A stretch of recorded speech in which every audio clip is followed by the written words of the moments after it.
네, 강프로입니다. 자, 두산 에너빌리티 보겠습니다. 오늘 보합권에 끝났고요. 0.5% 상승해서 끝났으니까 뭐 오르기는 했지만 크게 오르지도 않았고 뭐 내린 것도 아니고 뭐 일반적인 등락을 보였다. 시장 기준에서 보면 0.5%대 하락 구간이 있었는데 오늘은 미증시 관련돼서 이야기, 그리고 미증시와 두산 에너빌리티의 관계, 그리고 미증시가 최근에 조정을 받고 있어요. 한 3, 4일 정도 조정을 받는데 이 조정을 왜 받는지, 그리고 어떤 식으로 미증시가 반등을 할 수 있을지 이 부분에 대해서 이야기를 드리도록 하겠습니다. 오늘은 크게 얘기하지 않고 조곤조곤하게 이야기를 드리겠습니다. 좀 중요한 이야기를 할 거니까 집중해서 들어주세요. 자, 내용 보시면 두산 에너빌리티가 올라가는 이유 첫 번째, SMR. 그쵸? SMR은 왜 뜨기 시작했죠? AI. AI는 뭐가 필요로 하죠? 전기. 가장 중요합니다. 왜 전기가 많이 필요로 하냐? GPU 때문에 그래요. 그러면 AI 시대에 가장 큰 수혜를 받은 것, 아직까지는 엔비디아가 맞습니다. 근데 엔비디아가 GPU를 팔고 GPU를 하도 많이 팔아 먹었으니까 이걸로 뭘 만들어요? 데이터 센터를 만들어요. 그리고 그 데이터 센터의 양이 가장 많은 건 미국입니다. 그래서 23년도부터 시작해가지고 미국에 전기 부족 사태가 일어나기 시작했고, 한국으로의 영향은 현대 일렉트릭과 같은 변압기 관련주들이 엄청난 실적의 성장을 이뤄냈습니다. 그 실적의 성장 폭이 어느 정도 되느냐 보시면 깜짝 놀랄 겁니다. 이거 말고도 뭐 효성중공업도 있고 있어요. 자, 내용 보시면 21년도부터 해가지고 24년도 확정 실적 보면 어때요? 97억 이익에서 보시면 6,690억. 근데 특이한 건 이 내용입니다. 21년도에 매출은 1조 8천억입니다. 근데 24년도에 매출은 3조 3천억밖에 안 돼요. 100% 매출 성장이 나오지도 않았어요. 90몇 프로 매출 성장이 나온 거죠. 그냥 끝자리 떼버리고 3조 6천억이면 매출 성장률 100%가 나온 거잖아요. 그럼 어떻습니까?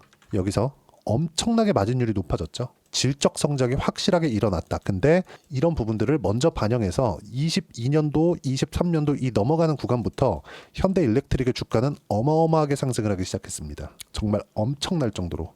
그리고 지금도 작년에 한국 시장이 좋지 못했는데도 불구하고 현대 일렉트릭이죠. 어떻습니까?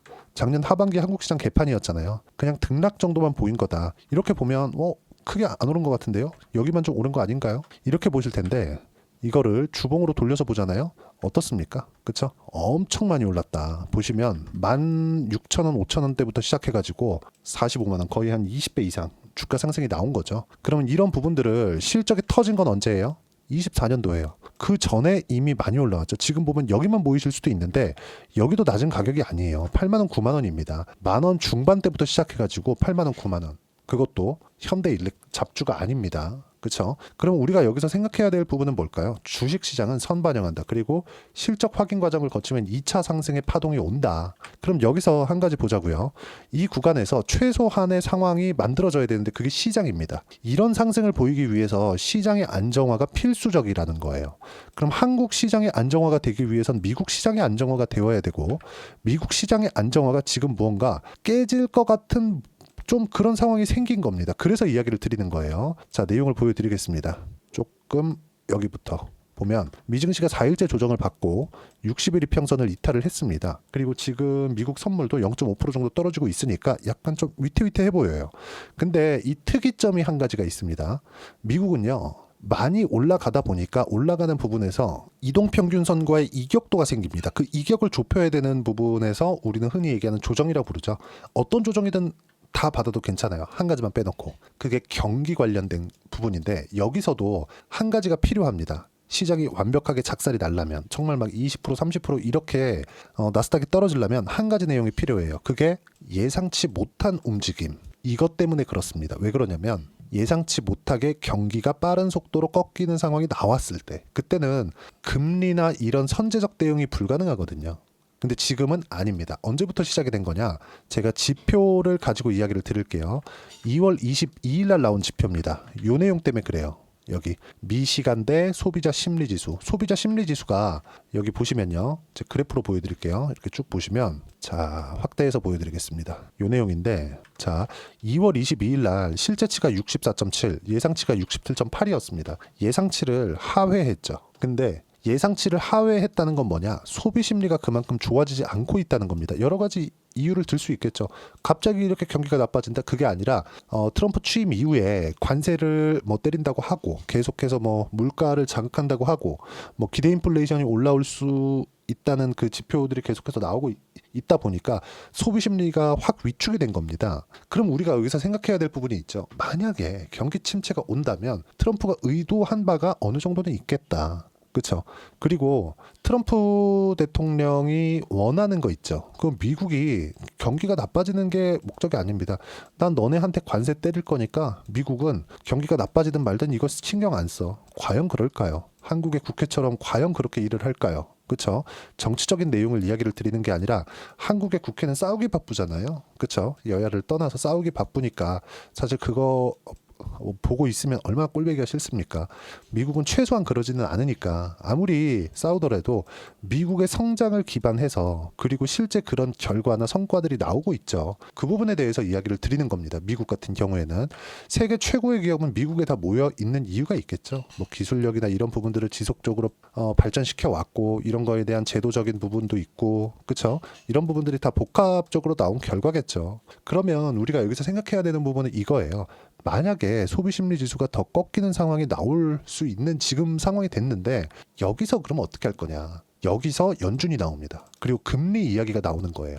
지금은 기준금리가 4.5% 뭡니까? 긴축이에요. 22년도부터 인플레이션이 오기 시작했고 인플레이션을 빠르게 종식시킬 수 있었던 시장의 충격을 최소화하고 빠르게 종식시킬 수 있었던 부분은 AI 때문이죠. 그러면 그 AI로 인해서 선별적으로 그쵸? 콕콕콕콕 집어가지고 지원을 해준 결과 엔비디아를 포함해서 빅테크들의 점프가 23년, 24년도에 있어 왔었던 겁니다. 그럼 여기서 우리가 한번 생각을 해보자고요. 이걸로 인해서 만약에 뭐 시장이 과열되고 이런 부분들이 아니라 소비 심리가 꺾인다? 근데 기업들의 실적은 좋죠. 여기서 우리가 어떻게 볼 거냐? 금리를 인하시킬 수 있는 부분이 발생을 한다. 그래서 우리는 미국 10년물 국채 금리를 봐야 됩니다. 보세요. 2월 12일 날 고점이 나왔어요. 4.6370%. 그럼 여기서 우리가 또 볼 수 있는 부분은 뭐가 있을까요? 잘 들으세요. 미국의 10년물 국채 금리는 4.6%대까지 올라왔다는 건 무슨 얘기냐? 금리가 추가적으로 더 올라갈 수 있는 좀 그러지 않을까 이런 거예요. 그럼 우리가 여기서 생각을 해보자고요. 지금 고금리가 4.5% 고금리 구간인데 그쵸? 고금리 시대에 우리 살고 있잖아요. 얼마나 고금리냐면 미국의 금리는 한국에서 따라가지 못할 정도로 아니 생각을 해보세요. 한국에 투자할래? 미국에 투자할래? 미국에 투자할래요. 근데 왜 한국으로 와요? 한국이 이자를 더 주니까 금리를 더 주니까. 근데 지금은 어때요? 한국이 이자를 더 못 줍니다. 경기 상황이 안 되니까. 그럼 여기서 우리가 볼 수 있는 부분은 뭐예요? 미국 쪽으로 돈이 몰려갈 수밖에 없다. 그럼 미국은 어떻게 된다? 경기 관련된 약간의 문제가 있더라도 금리 인하 속도를 높일 수 있습니다. 금리 인하 속도를 높이게 되면 어떤 부분들이 발생하느냐? 여기 두산 에너빌리티 같은 성장주들 그리고 바이오 종목군들, 알테오젠과 같은 바이오 종목군들이 먼저 상승 구간을 만들어냅니다. 왜? 금리 자체는 할인율이 되니까. 이 부분에 대해서는 제가 자주 강조를 드렸었던 내용인데 정리해서 딱 간단하게 말씀드릴게요. 성장이 100이야. 근데 여기서 4%의 금리를 줍니다. 이자를 줘요. 어디에서? 미국에서. 미국에서 이자를 준다는 건 일반 사람들이 은행 가서 그쵸? 미국 채권을 사면 미국 정부, 재무부에서 돈을 주는 거고요. 은행에 예금을 사면 그쵸? 예금을 사면 은행에서 돈을 주는 겁니다. 근데 은행 예금의 기준은 어디예요? 예금 금리의 기준은 기준금리예요. 그러면 이거는 무위험 차익이죠. 한국으로 따지면 정부에서 주는 돈은 예금자 보호를 해주지는 않지만 어떻게 해요? 정부에서 보증을 하는 거나 마찬가지죠. 그럼 은행에서 주는 거는 뭐 특정 금액까지는 예금자 보호를 해주지만 23년도 초반에 실리콘밸리 은행이 망할 때 보면 최소한 일반 사람들 예금에 대한 부분은 정부에서 모두 보전을 해줬습니다. 왜? 이쪽은 투자를 한 게 아니니까. 그렇죠? 그럼 우리가 여기서 볼 수 있는 부분이 뭐냐? 금리 지금 4%대 금리라는 건 무위험으로 얻을 수 있는 수익률이에요. 그럼 이 수익률은 성장률의 할인 요인이 됩니다. 금리가 만약에 5% 되잖아요. 100% 성장해서 5%만큼 할인을 시키는 거예요. 그럼 성장률이 떨어지겠죠. 그렇죠? 우리가 어디 가서 물건을 살 때 세일할 때 물건을 삽니다. 10% 세일해줘, 20% 세일해줘, 30% 세일해줘. 이 세일률이에요. 할인율. 그렇죠? 그럼 우리가 여기서 볼 수 있는 부분은 뭐다? 지금 미국의 경기가 문제가 될 수 있으면 부양에 관련된 내용이 이번 주 아니면 다음 주 이 중에 나온다. 근데 이번 주에는 조금 중요한 내용이 있죠. 엔비디아 실적. 딱 그때까지만 미증시는 흔들릴 수 있고, 근데 이 한국 시장으로 와서 두산 에너빌리티를 보면 어떻습니까? 단기간에 많이 올랐죠. 이격 조절의 시간이 필요한 구간이기도 합니다. 이 구간을 생각해 보자는 거예요. 그렇죠? 지금 두산 에너빌리티는 미국 시장이 빠진다고 해서 등락은 보일 수 있지만 추세가 무너지는 단계는 아닙니다. 그리고 첫 번째 이 단계를 지나간 이후에는 바닥부터 시작해서 10배 정도의 주가 상승은 나올 수 있다. 20만 원까지는 충분히 올라갈 수 있으니까 매매할 수 있는 상황을 지속적으로 만들어 놔야 되고, 하지만 중요한 건 이게 뭐 점 상한가로 막 쭉 가면서 수직 상승하는 건 아니겠죠. 그렇기 때문에 우리가 여기서 봐야 되는 건 타점을 어떻게 잡을 건지, 이게 중요하다. 그리고 미증시의 조정폭은 이제는 마무리 단계에 있다. 장 초반 오늘 지금 화요일이거든요. 2월 25일 화요일인데 오늘까지만 보면 장 초반까지는요 약간의 흔들림이 나올 수는 있지만 오늘은 바닥을 찍고 올라갈 수 있고 28일 날 엔비디아 실적을 본 후에 어느 정도의 등락이 나올 수는 있겠다. 하지만 경기 관련된 문제는 걱정할 필요가 없다. 왜? 금리가 너무 높다. 만약에 금리를 인하하는 부분들이 그때 가서 갑자기 막 낮춰요. 야, 갑자기 내가 알지 못한, 예를 들어서 2020년도 코로나처럼 이럴 때처럼 갑자기 뭔가 얘기가 탁 터져가지고 그 얘기가 딱 나오잖아요. 그러면 금리를 늦게 맞춰야 되니까 이거는 조정폭이 살짝 커질 수 있습니다. 근데 지금은 그런 상황이 아니에요. 지표에 따라서 시장이 움직이고 있고 그 시장 움직임에 맞춰서 우리는 매매 구간을 지속적으로 잡는 게 중요한 거지, 지금 현재 미증시 많이 올랐으니까 이제 끝이네, 그게 아니라 미증시는 올라간 만큼 실적의 성장폭도 어마어마합니다. 반드시 기억을 하셔야 되고, 그리고 미국에서 주도하는 종목군들은 무조건 빅테크다. 그럼 이 빅테크에 맞춰서 우리가 어떤 식으로 가격대를 잡고 타점을 잡아야 되는지가 중요하고, 그 부분을 우리가 이해하고 판단했을 때 그 타점에 대한 부분을 제가 여기 소통방에서 무료로 공유를 해드리고 있습니다. 자, 내용 보시면 그래요. 오늘 같은 경우에도 그렇습니다. 알테오젠 15%대 수익 중 몽땅 보유한다. 미증시가 흔들려도 매도하지 않겠다는 거죠. 그리고 쭉 올려보시면 두산 에너빌리티 20%대 수익 중 몽땅 보유한다. 매도하지 않겠다는 겁니다. 왜? 미증시가 조정을 받을 때도 가격 버티고 있잖아요. 추세 유지하고 있잖아요. 알테오젠 마찬가지죠. 항상 성장주들을 하는 이유는 이것 때문에 그렇습니다. 올려서 보더라도 그쵸, 오늘 코스피 0.5%, 코스닥도 비슷하게 하락을 했고 바이오 반등 나왔지만 크지 않다. 바이오 관련된 이야기, 두산 에너빌리티 등 원전 관련된 이야기를 제가 할 때 무조건 금리를 중요하게 보라고 말씀드렸는데, 경기 침체까지는 아닌데 경기가 약간 좀 흔들리는데 그때 금리 바로 내리고 바이오 제가 뭐라 그랬어요? 안 빠집니다 이제 그랬거든요. 그리고 두산 에너빌리티 마찬가지예요. 왜? 성장주니까.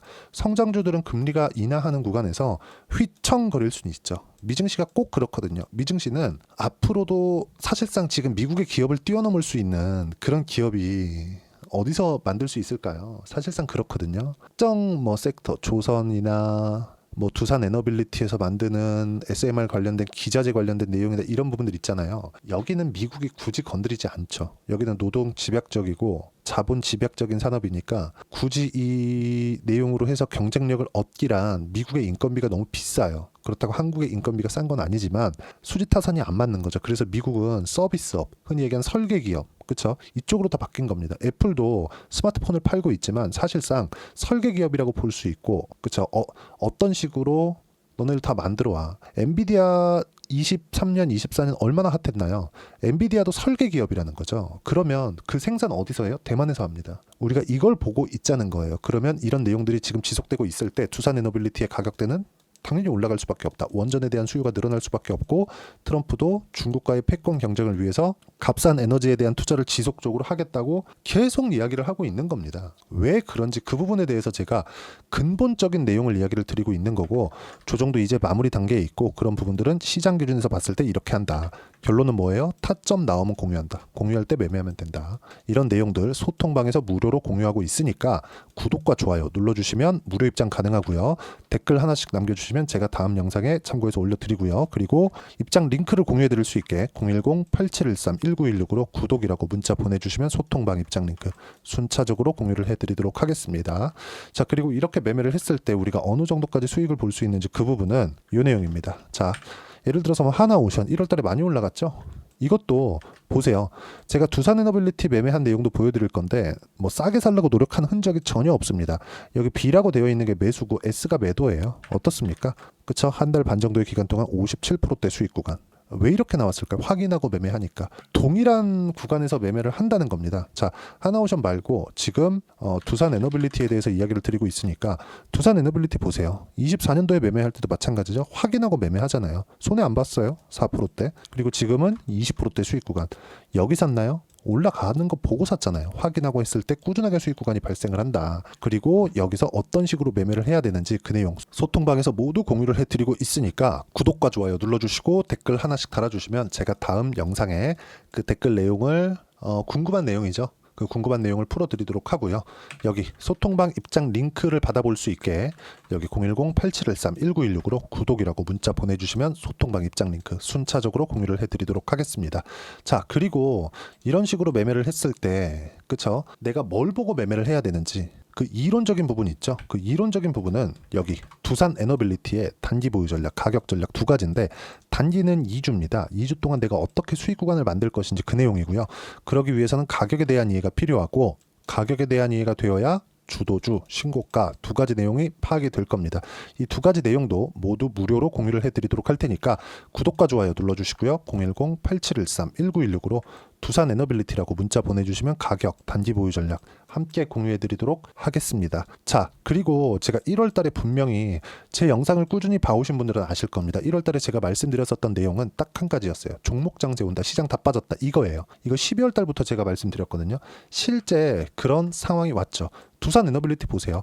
여기서 제가 올라갈 때 사지 말라 그랬어요. 근데 딱 여기서 매수 신호를 날려드렸고 결과는 여기 지금 현재 2월 25일 현재 두산 에너빌리티 20%대 수익 중에 있습니다. 흔들려도 뭐 큰 상관 없어요. 미증시 충분히 빠졌기 때문에 미국을 걱정할 필요가 없죠. 전혀 없습니다. 그리고 밑에 보면 알테오젠 마찬가지죠. 그렇죠? 아까 전에 보여드렸지만 한화 오션도 마찬가지고 최근에만 이런 게 아니라 반도체가 강할 때 하이닉스의 움직임을 보고 뭐 자람 테크놀로지나 이런 것들 보면 어때요? 상승하는 구간에 맞춰서 매매했고요. 75%대 수익 구간. 이런 내용들이 있는데 자, 우리가 이걸 보자고요. 이제 2월 달이 끝나고 3월 달이 시작이 되잖아요. 자, 그만큼 두산 에너빌리티를 매매를 하면서 같은 원전주 이것과 함께 포함해서 성장주들 중에서 어떤 종목을 매매를 해야 되는지 제가 딱 한 종목만 준비를 해놨으니까 영상 끝까지 시청하시고요. 모든 분들이 성공 투자하셨으면 참 좋겠습니다. 네, 4분기가 돼도 시장의 회복세가 나오지 않고 있습니다. 미증시는 계속해서 좋은데 한국 시장은 어려운 구간이 계속됩니다. 이 가운데서도 영상을 끝까지 시청해 주시는 분들을 위해서 제가 4분기 그리고 25년 1분기까지 주도할 수 있는 주도주를 준비를 해왔습니다. 같이 공유를 해드릴 거고요. 이런 부분들을 제가 계속 같이 매매를 하고 있습니다. 자, 내용 보시면 1분기와 2분기 그리고 1분기부터 3분기 지금까지도 강세를 보이고 있는 알테오젠과 같은 종목군들 다 제가 매매를 해왔었던 종목군들이고요. 최근까지도 매매를 같이 해오고 있습니다. 자, 저는 가장 투명하게 공개를 하고 있죠. 제가 매매하는 내용들을 다 오픈을 해서 이야기를 드리고 있습니다. 실제 제 계좌 수익률들이고요. 이런 부분들을 어떤 식으로 내는지를 이해하고 파악해야 되는 게 중요합니다. 자, 내용 보시면 HLB 어떻습니까? 상승하는 구간에 매매한 결과 31.9%의 수익 구간 1월 달입니다. 그렇죠? 이걸 제가 5월 달까지 매매를 꾸준하게 해왔고 마지막 매매는 6월 달에 끝냈습니다. 하한가 두 방을 피하고 다시 마지막에 그렇죠? 20% 정도 수익 구간까지 이 부분도 확인시켜 드릴게요. 알테오젠 같은 경우에는 여기 5월과 6월 달에 매매한 내용인데 매수 타점을 2번 잡았죠. 그리고 매도를 4번 잡은 결과 33%의 수익 구간 한 군데에서만 이렇게 나온 거고 이 부분을 다시 한번 확인해 보면 자, 알테오젠을 한번 쳐보겠습니다. 알테오젠 딱 쳐보면 제가 여기 2월과 3월 달 그리고 5월과 6월 달 그리고 9월 달까지 매매 구간을 꾸준하게 만들어 왔죠. 여기서 눌림목 구간을 한번 더 준다면 다시 매수 구간을 잡을 예정이지만 지금은 4분기 그리고 내년 1분기까지 주도주가 어떻게 형성이 되는가 그리고 어떤 종목을 잡아야 되는가 그 부분이 중요하니까 그 부분에 대해서 이야기를 드리도록 하겠습니다. 자, 내용 보시면요. 이 내용을 모두 수렴하고 있어야 된다. 이 세 가지 내용만 갖춰져 있으면 주식시장에서 나 혼자 나 스스로도 꾸준하게 수익이 나는 주도주를 잡아낼 수가 있습니다. 자, 내용 보시면 8월 5일날 시장 폭락이 나왔죠. 미국의 경기 침체 우려감이 불거지면서 시장이 폭락이 나왔는데 그 시장 폭락 구간 안에서도 가장 강했었던 업종이 뭔가 이 부분을 체크를 해보셔야 되고요. 그리고 실적에 대한 부분은 미래가치가 들어가야 되지만 이건 너무 당연하게 들어가야 되는 겁니다. 미래가치가 좋아지는 부분. 근데 지금까지 내일까지 실적이 조금 더 좋겠죠. 전 지금 당장의 실적은 그렇게 뭐 중요하게 보진 않는데 이번에 준비해온 종목은 지난 3개년 연속 순수익이 증가했다는 점 주목해서 봐야 되겠고요. 그리고 가장 중요한 점 수급이죠. 그래야 단기간에 수익을 낼 수 있겠죠. 이건 뭐냐? 저점 매집봉이 꾸준하게 나오고 있는가? 외국인들의 미친 매집이 나오고 있는가? 이런 부분인데 이 종목이 뭐냐? 제가 이렇게 차트로 준비를 해왔습니다. 자, 내용을 간단하게 보셔야 돼요. 폭등 전에 꾸준하게 매집봉이 나오는가? 그리고 시장 폭락 즉 시장보다 강한 움직임을 보이고 있는가. 여기가 8월 달입니다. 8월 달에 똑같이 폭락이 나왔지만 회복하는 과정에서 빠르게 회복 구간을 만들어냈죠. 제가 종목만 띡 던져 드리는 게 아니라 아까 전에 말씀드렸었던 대로 여기 소통방에서 어떻게 대응하는지 그리고 어떻게 가격대를 잡아야 되는지 이런 부분까지 제가 함께 공유를 해드리고 있으니까 이 내용 확인해 보시면 됩니다. 시장에서 강한 종목은 제가 모두 참여해서 매매를 하고 있다고 보시면 됩니다. 자, 그런데도 불구하고 제가 왜 15에서 30%냐? 구간별로 달라진다는 거죠. 그렇죠? 내가 정확하게 바닥에 잡아서 이쪽에서 뭐 팔고 나올 수 없다. 그렇기 때문에 이런 부분을 이해하는 부분이 필요합니다. 그렇기 때문에 제가 여기 소통방에서 책임감을 가지고 운영을 하고 있다는 점. 자, 그러면 이 내용이 1분기와 2분기는 HLB, 1분기부터 3분기까지는 알테오젠, 그리고 4분기부터 25년 1분기까지 그렇죠? 이 종목을 준비해 왔으니까 받아가셔서 모든 분들이 수익을 내셨으면 좋겠고요. 이 내용은 여기 010-8713-1916으로 주도주라고 문자 보내주시면 제가 여기 소통방 초대와 함께 4분기 주도주 함께 공유를 해드리도록 하겠습니다. 시장이 너무 어렵습니다. 이 어려운 상황 속에서도 정말 꾸준하게 수익을 내기 위해서는 주도주 내용을 반드시 파악을 하셔야 되고 이 주도주를 가지고 매매를 하시면 충분하게 수익 구간을 만들 수 있습니다. 뭐 허황되게 50%, 뭐 100% 이런 식으로 이야기 드리지 않습니다. 그리고 이 내용을 꾸준하게 내가 실현시켜 갈 수 있는가 이런 부분이 너무 중요합니다. 이 내용에 대해서도 제가 소통방에서도 이야기를 드리겠지만 이 종목 딱 받아가셔서 한번 경험해 보시면 완벽하게 주도주 매매만 하실 수 있을 거니까 이 내용 010-8713-1916으로 주도주라고 문자 보내주시면 제가 소통방 초대와 함께 주도주를 확인시켜 드리도록 하겠습니다. 타점이나 그런 부분까지 함께 제가 공유를 해 드릴 테니까 받아가셔서 충분한 수익 내셨으면 좋겠습니다.